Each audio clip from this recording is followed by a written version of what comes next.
Hi there, Amy Sheffer here today with a new Reverse Confetti Wednesday in the Works video.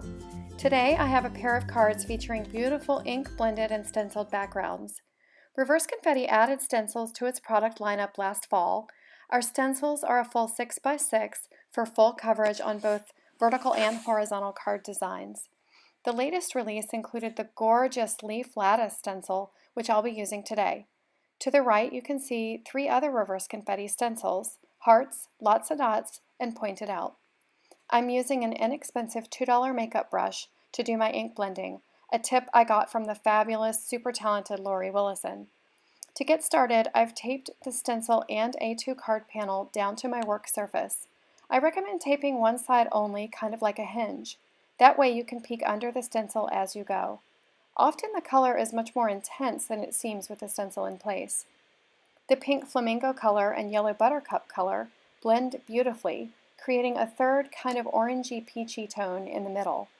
Between colors, you can see I am wiping off my brush on a paper towel, and I'm also wiping some of the ink off the stencil just to keep the colors a little more true. I love the featherlight ink blending that you can do with the brushes. You can keep it really, really light, or you can easily build up saturation with additional layers of color. And the brushes, I think, help eliminate the harsh lines that you can sometimes get with the foam. Just like with ink blending foam though, be sure to dab onto scratch paper first. You can see I didn't do that once, and so I have one area with some harsh brush marks. I'll be adding some design elements, so you won't even notice that when I'm finished. For the second background, I'm using the same stencil and ink blending technique, only this time with iced aqua, lime green, and a touch of buttercup. Now that my backgrounds are complete, I've trimmed them down with plans to layer them onto a white card base. Next, I'm gathering all of my design elements. I want to include round top tag die cuts in my design and plan to stamp my sentiments into the window cutouts.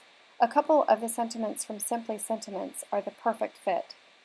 Next, I'm going to stamp and die cut some balloon and kite images from Take Flight.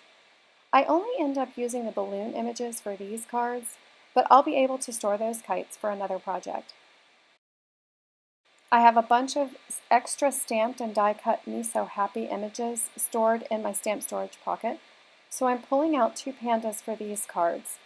One of the larger pandas has a smudge on his head, so I've picked out a smaller bear image to use on the second card, which actually ends up working perfectly because I've picked out a baby sentiment for that blue and green card.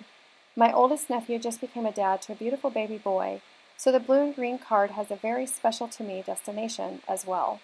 This new family member is the first of that next generation, so we're all really, really excited. I decided to do some paper piecing on the stamped and die-cut balloons.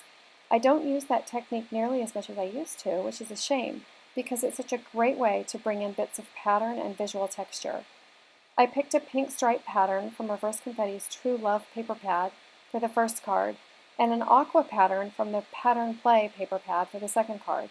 Stamped the balloon onto both, then trimmed right along that stamped line. For a finished look, I used a black Copic marker to color along the edges.